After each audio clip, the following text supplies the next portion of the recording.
Setiap minggu, anak-anak ini datang dengan sukacita.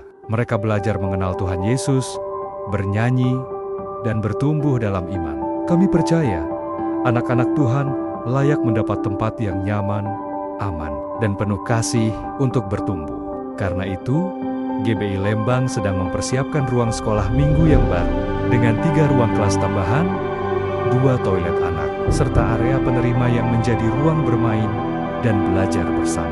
Mari kita wujudkan bersama, karena setiap batu yang kita bangun hari ini adalah warisan iman bagi generasi yang akan datang.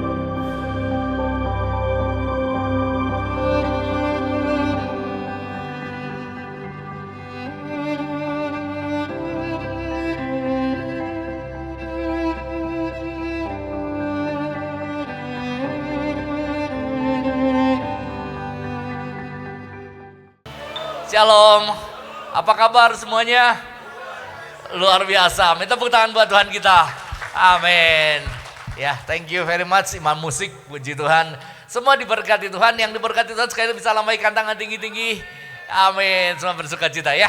Mari, baik saudara, senang juga saya juga boleh kembali berjumpa bagi saudara sekalian dalam anugerah Tuhan, kasih Tuhan ya, semua dalam keadaan baik.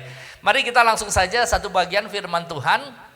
Berkat firman Tuhan pada pagi hari ini terambil dari kitab Roma, surat dari Rasul Paulus kepada jemaat yang di Roma, Roma pasal yang ke-11 ayatnya yang ke-36 ya, sudah ditampilkan.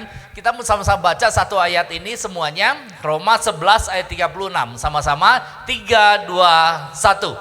Sebab segala sesuatu adalah dari Dia dan oleh Dia dan kepada Dia. Bagi Dialah kemuliaan sampai selama-lamanya. Amin. Baik saudara, satu ayat ini menggambarkan sebenarnya ya, baik saudara, kasih Tuhan, seluruh keberadaan saudara dan saya, seluruh kehidupan kita dan sepanjang segala masa, ayat ini boleh merupakan satu kesimpulan sebenarnya ya, sebab segala sesuatu adalah dari Tuhan. Amin. Dikatakan oleh Tuhan, amin. Dan dikatakan kepada Tuhan. Bagi Dialah kemuliaan sampai selama-lamanya. Ini yang harus senantiasa kita sadari. Puji Tuhan loh, bagi saudara. Kita boleh mengenal Tuhan, itu anugerah. Kita bisa mengerti bahwa saudara dan saya, keberadaan kita semuanya dari Tuhan, oleh Tuhan, kepada Tuhan. Jadi kalau orang di luar sana, ya, orang di luar sana yang tidak mengenal Tuhan, mereka mikirnya kayak gini, oh hidup itu it's all about me, semuanya tentang saya. Tapi puji Tuhan, saudara, kita mengerti, kehidupan itu it's not about us, amin. It's all about God, semuanya tentang Tuhan. Kalau kita mengerti ayat ini, dalam banget sebenarnya. Saya pribadi, saya seringkali dalam segala sesuatunya itu diingatkan dari ayat ini juga ya, untuk supaya saya pribadi jangan sombong gitu ya, jangan sok jago, sok tahu gitu ya. Kita masih banyak salah, bener ya, masih banyak kekurangan. Tapi Tuhan itu baik loh. Tuhan ngajarin dalam segala sesuatu tiap langkah kehidupan kita. Kalau boleh dikasih judul tema pada pagi hari ini, next. Ya, judul tema pesan firman Tuhan pada pagi hari ini adalah The Supremacy of Christ, ya, keutamaan Kristus ya. Topiknya adalah Eyes Fixed on Jesus, mata yang tertuju pada Yesus. Baik saudara, firman Tuhan mengatakan keutamaan Kristus ya, Kristus yang terutama dalam segenap aspek kehidupan kita, dalam seluruh alam semesta. Kita harus mengerti sebenarnya Kristus adalah yang terutama dalam segala sesuatunya. Segala sesuatu dari Dia, oleh Dia, kepada Dia, bagi Dia kemuliaan sampai selama-lamanya. Jangan pernah menyangka bahwa kehidupan ini adalah tentang saya. Untuk saya, oleh saya, bagi saya, kepada saya. No. Rasul Paulus menjelaskan segala sesuatu adalah bagi Kristus. Kristus yang terutama. Amin. Baik saudara, dalam Alkitab sebenarnya dijelaskan dengan sangat rinci loh. Dari Kejadian sampai Wahyu. Kita lihat sama-sama. Dari Kejadian itu sebenarnya sudah dinyatakan, sudah ada nubuatan.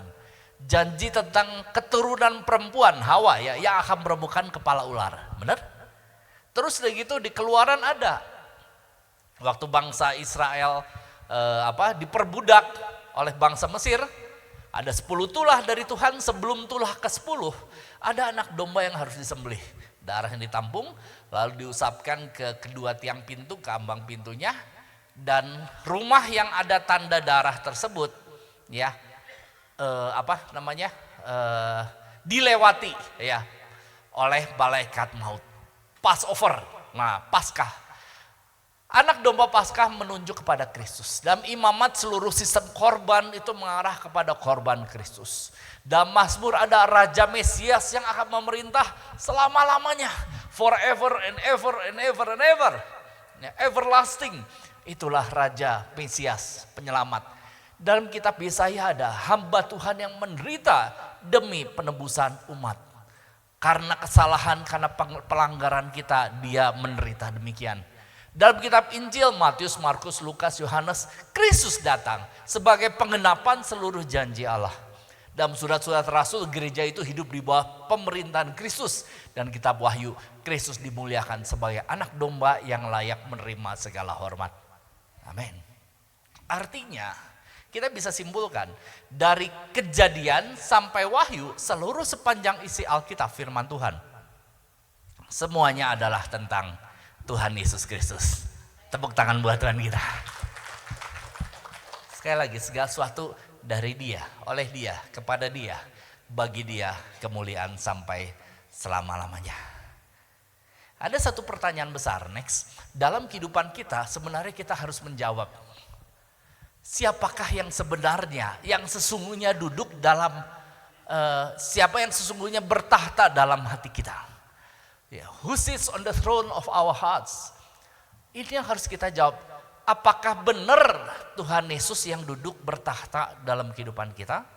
Atau jangan-jangan ego kita? Jangan-jangan tanpa kita sadari segala sesuatu itu harus maunya saya, kepengennya saya. Nah, atau kepengennya Kristus. Kita mau belajar dalam kitab Yesaya pasal 43 ayat yang 7. Sama-sama kita baca satu ayat ini. Yesaya 43 ayat yang ke-7. 3, 2, 1. Semua orang yang disebutkan dengan namaku, yang kuciptakan untuk kemuliaanku, yang kubentuk dan yang juga kujadikan. Sebabnya besok di tempat ini kita percaya bahwa kita ini diciptakan, dibentuk, dijadikan sama Tuhan. Lambaikan tangan tinggi-tinggi. Amin. Kita semua dikatakan untuk kemuliaanku. Artinya hidup kita itu harus memuliakan Tuhan. Itulah tujuan penciptaan saudara dan saya. Dalam segenap aspek kehidupan kita, dalam perkataan kita, dalam tingkah laku kita, dalam pemikiran kita, dalam segala sesuatunya bagi kemuliaan Tuhan. Bukan buat kita. It's not about us. It's all about God. It's all about Jesus Christ. Ini satu hal yang luar biasa. Kalau ada orang, berdasarkan ayat ini dikatakan, kuciptakan untuk semua orang disebutkan dengan namaku, yang kuciptakan untuk kemuliaanku, yang kubentuk dan yang juga kujadikan. Artinya kesimpulannya kehidupan kita harus memuliakan Tuhan. Dan artinya juga jika tujuan hidup seseorang, tujuan hidup kita khususnya, bukan Kristus, maka kita itu sedang melawan tujuan penciptaan kita. Benar dong?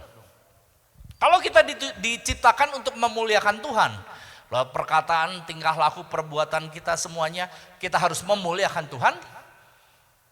Kalau ada perkataan kita, tindakan, perbuatan kita yang tidak memuliakan Tuhan, artinya kita itu sedang melawan tujuan penciptaan kita.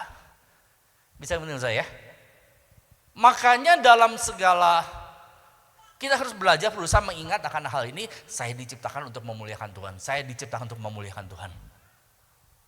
Kalau kita senantiasa ingat akan hal ini, maka kita akan lebih berpikir panjang dalam segala tingkah laku, perbuatan, perkataan, pemikiran kita. Benar ya? Ini yang saya lakukan memuliakan Tuhan enggak? Ini yang kalau saya ngomong kayak gini, ini memuliakan Tuhan atau enggak? Bukan lagi asal-asalan. Dalam segala sesuatu itu nggak istilahnya selonong boy gitu. Langsung pengen apa harus dilakukan. Pengen ini harus ini, pengen itu harus begitu. Tidak. Dalam segala sesuatunya pasti kalau kita mengingat kita harus memuliakan Tuhan, itulah tujuan penciptaan kita. Kita pasti mikir dulu. Amin ya. Kita harus mikir dulu. Kalau kita bertindak begini, ini memuliakan Tuhan enggak? Kalau kita ngomong begini, ini memuliakan Tuhan enggak? Jujur dalam keseharian kita, pasti masih banyak yang masih harus kita perbaiki, benar. Masih banyak, saya pribadi juga sama, saya bukan udah jagoan enggak, saya juga masih belajar, saya akui. Masih kalau misalnya cara mengemudi kita tidak memuliakan Tuhan, kekebutan gitu ya. Ada angkot mungkin, mohon maaf kalau ada supir angkot. Ada angkot nyusul kita, udah nyusul langsung berhenti. Nah gitu ya. Apakah kita langsung gitu ya. Langsung disusul, langsung dipelongin gitu ya. Lalu dan sebagainya gitu misalnya. Ya. Atau apa, makanya kita harus banyak mikir. Apakah yang saya lakukan ini memuliakan Tuhan atau enggak. Kalau ternyata enggak, artinya kita sedang melawan tujuan penciptaan kita. Bisa diikuti ya? Amin. Next. Baik saudara, kasih Tuhan. Ada satu ayat yang menarik sekali. Tuhan Yesus kasih contoh. Eyes fix on Jesus, mata kita tertuju pada Yesus. Seperti apa maksudnya? Dalam Ibrani 12 ayat yang kedua, ini saya breakdown ayat ini. Ya, mengenai keutamaan Kristus, the supremacy of Christ. Baik saudara, supremacy of Christ itu keutamaan Kristus. Kalau boleh saya katakan sebenarnya bukan, ada orang menganggap ya, kalau saya kurang tepat ya, ada yang menganggap gereja harus konteksnya berdaulat penuh gitu ya dalam kehidupan. Kalau agak kurang tepat, kalau kata saya mendingan Kristus yang berdaulat penuh, amin ya, dalam kehidupan kita ya. Jadi bukan church supremacy, bukan ya. Ada yang bilang church supremacy gereja harus berdampak, oke, tapi saya percaya lebih bagus kalau Tuhan yang berdaulat penuh ya. Baik saudara, keutamaan Kristus, supremacy of Christ, not supremacy of church, no ya. Supremacy of Christ, Tuhan berkuasa berdaulat penuh. Dan Tuhan sebagai contoh dalam kehidupan kita. Ibrani 12 ayat yang kedua dikata marilah kita melakukannya dengan mata yang tertuju kepada Yesus yang memimpin kita dalam iman dan yang membawa iman kita itu kepada kesempurnaan, yang dengan mengabaikan kehinaan tekun memikul salib, ganti sukacita yang disediakan bagi Dia yang sekarang duduk di sebelah kanan tahta Allah. Kalau kita breakdown per kalimat dari satu ayat ini, kita bisa lihat Tuhan Yesus sebagai contoh, sebagai teladan kehidupan kita.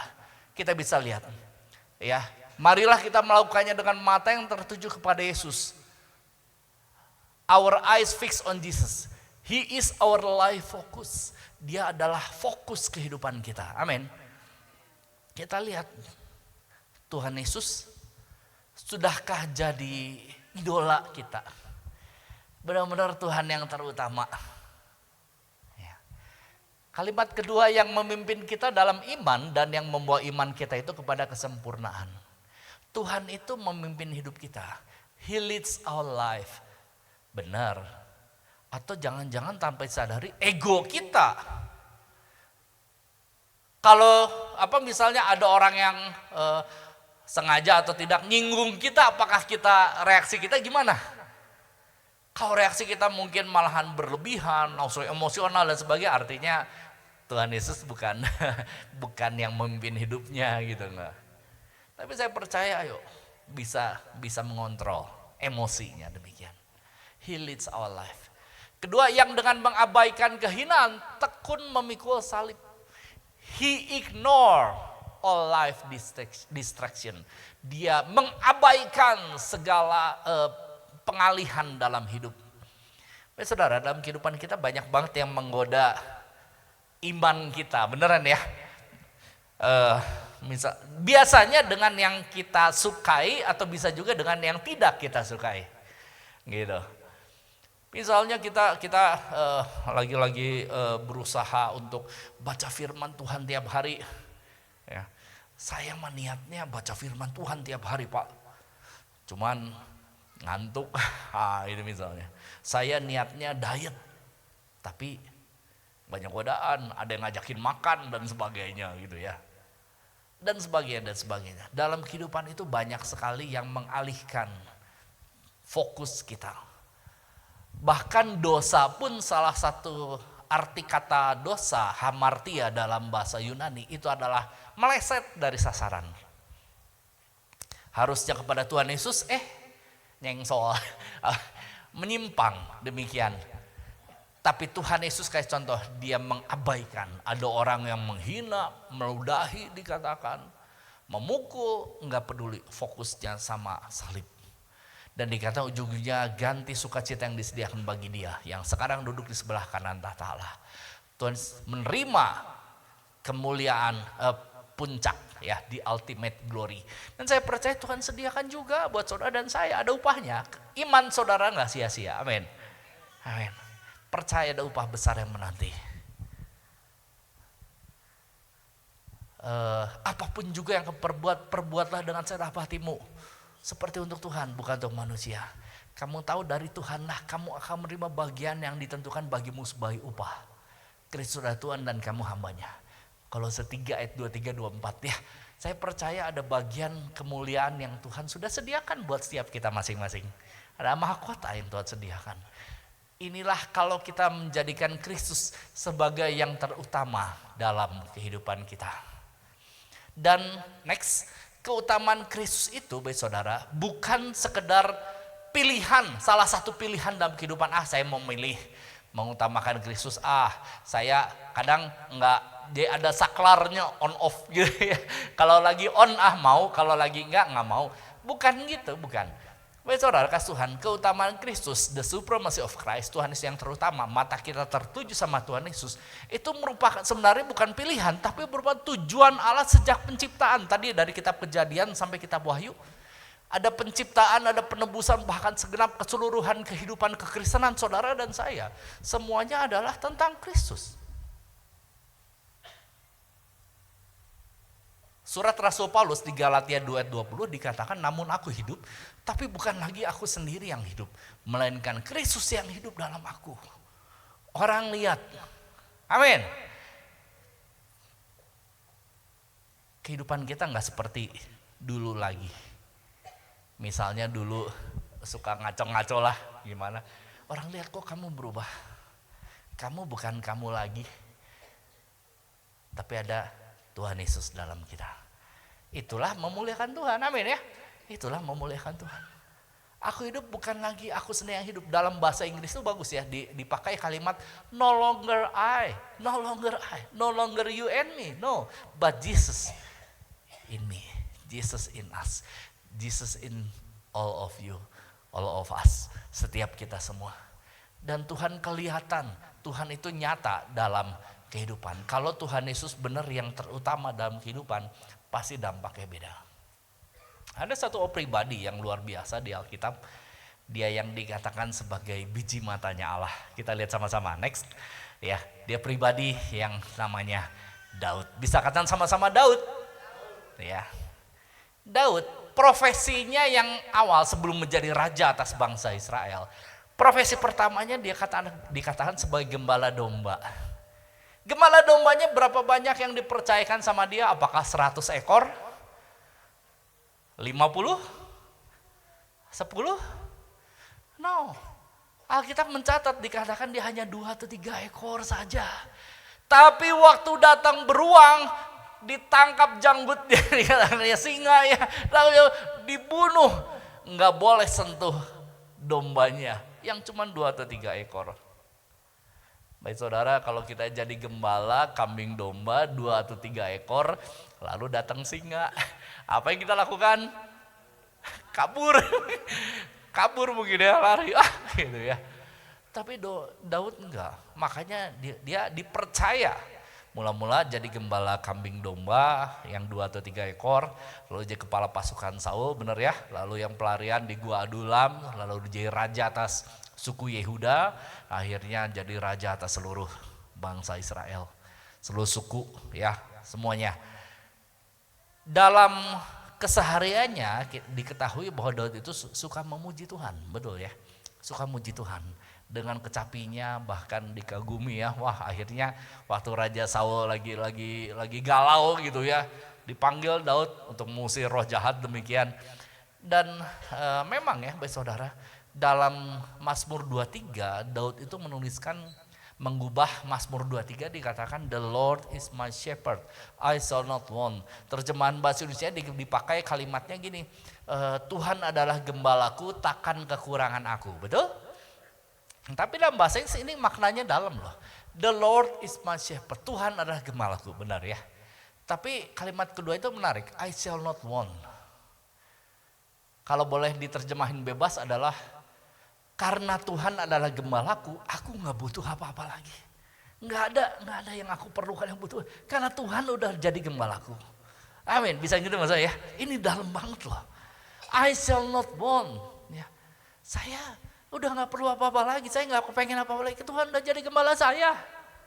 Ini dalam loh. Ini dalam loh.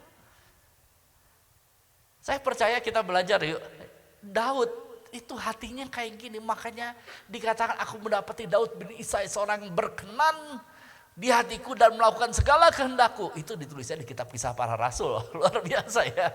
Dituliskan demikian. Daud melakukan kehendak Allah pada zamannya, dikatakan demikian. Karena benar-benar hatinya itu melekat sama Tuhan. Tuhan yang terutama. Pernah buat salah Daud?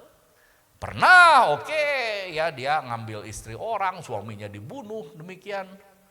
Tapi dia bertobat, saya salah, saya minta ampun. Dia tanggung konsekuensinya. Dia tidak berdalih seperti Saul. Enggak cari alasan, enggak ada excuse dan sebagainya.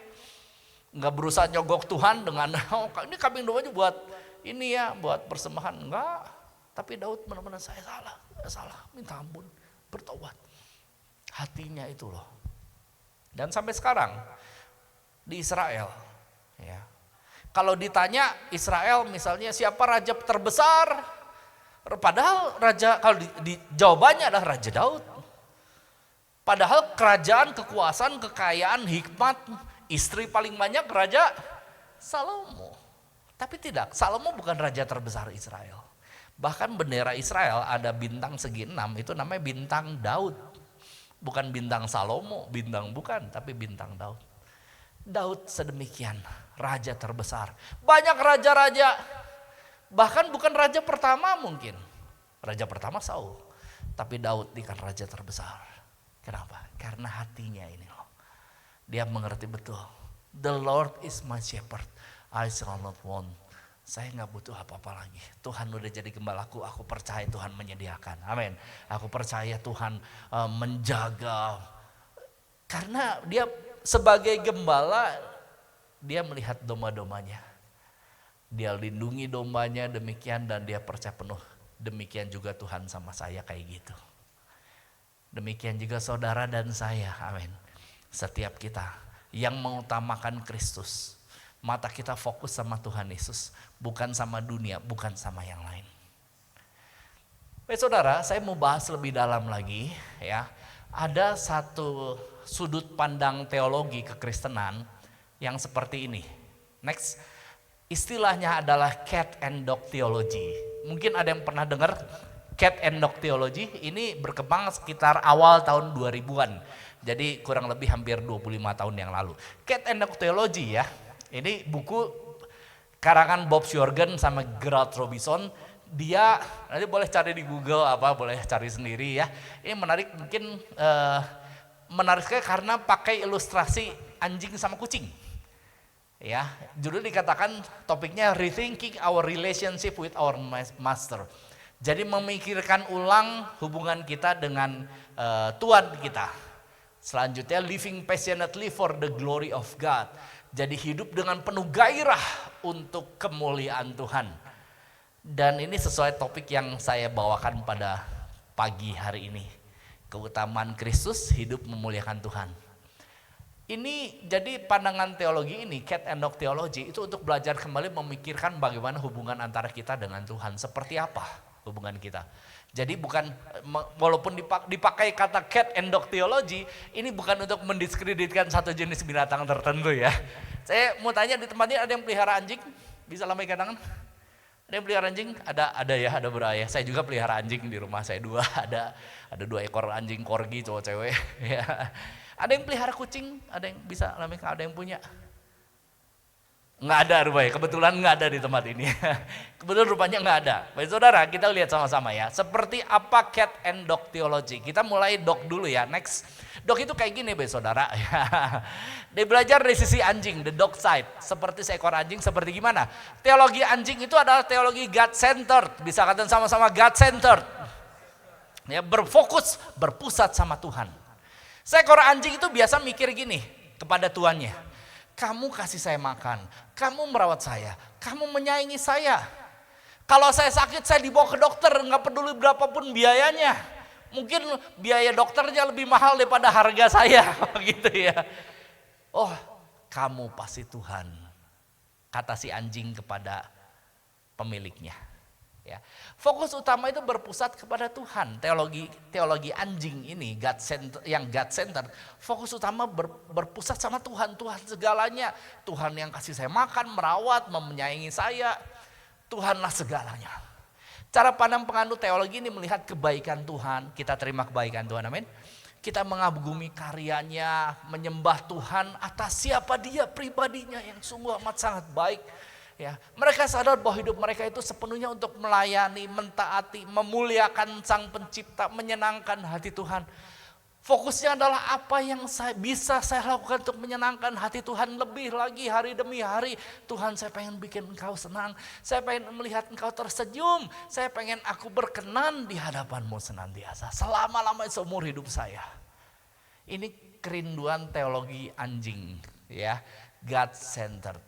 Anjing itu ada satu kata yang menggambarkan karakter anjing, yaitu setia. Bisa katakan sama-sama setia. Saudara tahu ya, di stasiun Shibuya, Jepang itu ada patung seekor anjing, Hachiko, terkenal kisahnya ya.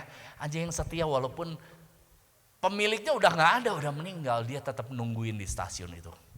Kata kunci seekor anjing adalah setia. Demikian teologi anjing, God centered. Bisa diikuti ya. Sekarang kita lihat teologi kucing seperti apa.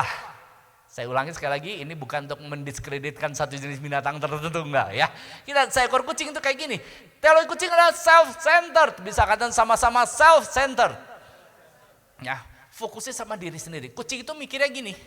Baik saudara, kejadiannya sama. Kejadiannya sama saja. Kucing melihat kepada tuannya kayak gini, kamu kasih saya makan, kamu merawat saya, kamu sayang sama saya. Kalau saya sakit, saya dibawa ke dokter, mungkin biaya dokternya lebih mahal daripada harga saya waktu engkau beli saya. Benar-benar engkau itu menyayangi saya sepenuh hati. Saya pasti Tuhan, gitu ya. Mikirnya kebalik, saya pasti Tuhan. Fokus utama berpusat pada diri sendiri, self-centered. Ya, self-centered. Kalau yang tadi dog theology apa? God-centered. Kalau ini self-centered. Ya, cara pandang penganut teologi ini melihat kebaikan Tuhan, berpikir bahwa seluruh alam semesta, termasuk Tuhan, itu ada untuk melayani dan membahagiakan dirinya loh. Mereka berdoa, mereka ibadah ke gereja, berbuat baik. Tujuannya agar mereka sukses, aman, diberkati, diluputi dari bencana, masalah, musibah. Jadi ternyata enggak tulus ibadahnya. Ternyata imannya transaksional, barter. Saya memberi, Tuhan harus gantikan 30, 60, 100 kali lipat ganda. 1000 lipat kali ganda. Jadi memberinya bukan karena mengasihi Tuhan.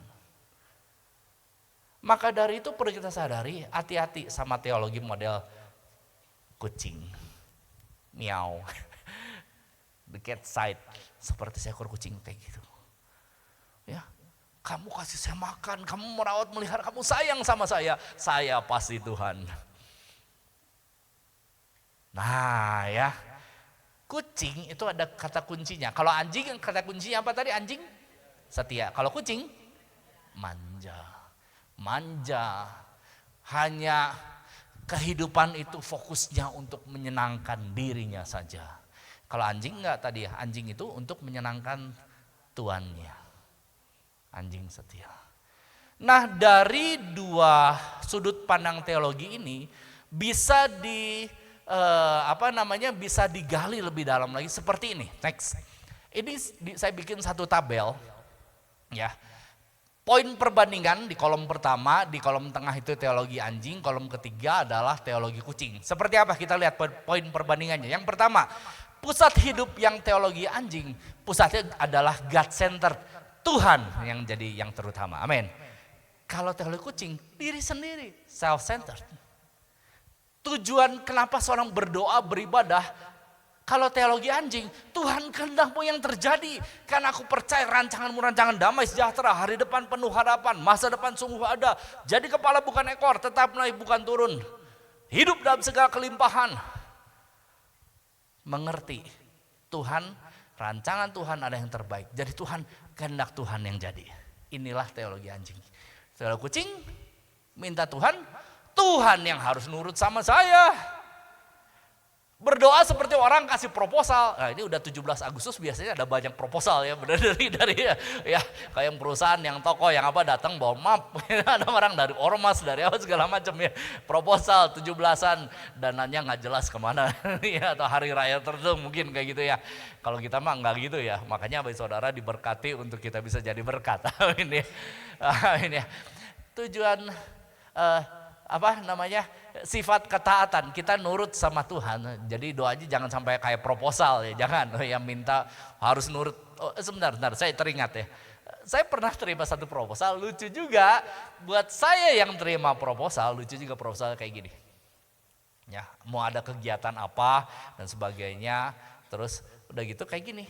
Dia ngatur, tahu ngatur? Dia ngatur saya, ngatur ya. Harus nyumbang sekian juta gitu ya. Saya ketawa, ini siapa ini ya, kok ngatur gitu ya. Ya suka-suka saya dong yang mau ngasih, bener ya. Tuhan juga gitu, suka-suka Tuhan dong.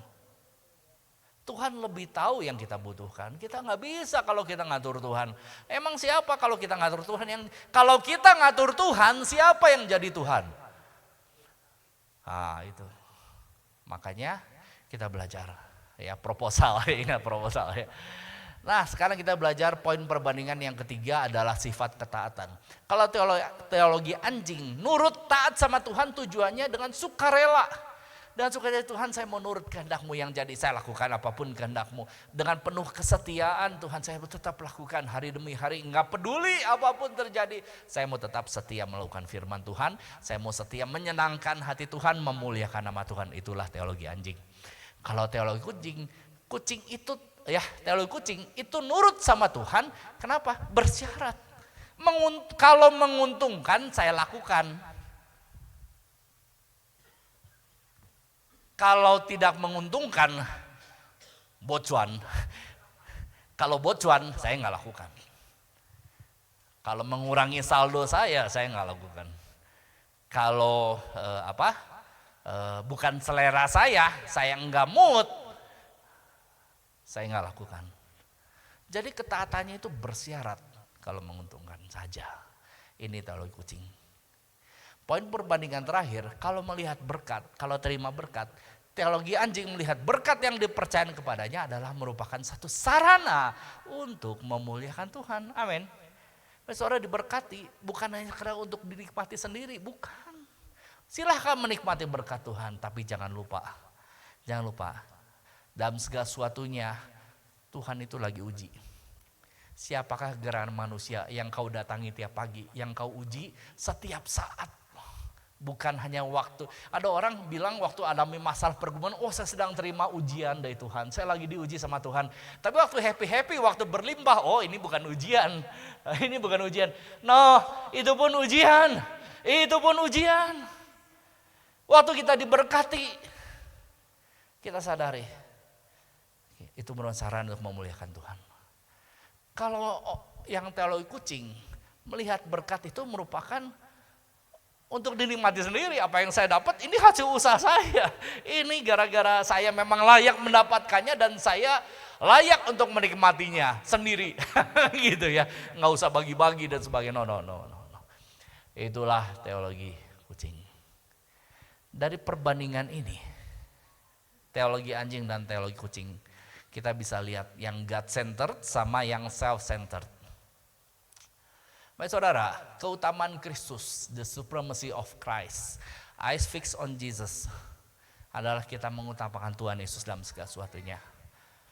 Sekarang kita mau sama-sama belajar check and recheck. Slide terakhir, next. Baik saudara, kita harus ingat, coba kita sama-sama bercermin, sama-sama introspeksi diri. Bahasa gaulnya ngaca lu. Ngaca. Have you reconsider your relationship with Jesus? Sudahkah engkau mempertimbangkan kembali, mengkaji ulang bagaimana hubunganmu dengan Tuhan Yesus? Apakah tidak baik? Atau oke, gitu-gitu aja, ya, just fine? Atau kita penuh gairah, passionate with desire to glorify Him. Bergairah, Tuhan, saya memuliakan Engkau dengan perkataan saya, dengan tingkah laku perbuatan saya, dengan segala sesuatu saya mau bikin senang Tuhan. Sampai seumur hidup saya, sampai selama-lamanya saya mau bikin senang Tuhan. Tuhan yang terutama dalam kehidupan saya. Biarlah ini jadi kerinduan setiap saudara dan saya. Kerinduan setiap kita bikin senang Tuhan. Karena kita menyadari Tuhanlah segalanya. Dari Kejadian sampai Wahyu, sepanjang segala zaman, segala abad, alam semesta, segala sesuatunya ini, tujuannya segala sesuatu dari Dia, oleh Dia, kepada Dia, bagi Dia kemuliaan sampai selama-lamanya. Demikianlah saudara dan saya ada. Pesan firman Tuhan sampai di sini mengingatkan bahwa Tuhan adalah segalanya dalam kehidupan saudara dan saya. Biarlah kehidupan kita memuliakan Tuhan. Tepuk tangan buat Tuhan kita. Saya undang kita sama-sama berdiri, saya undang imam musik.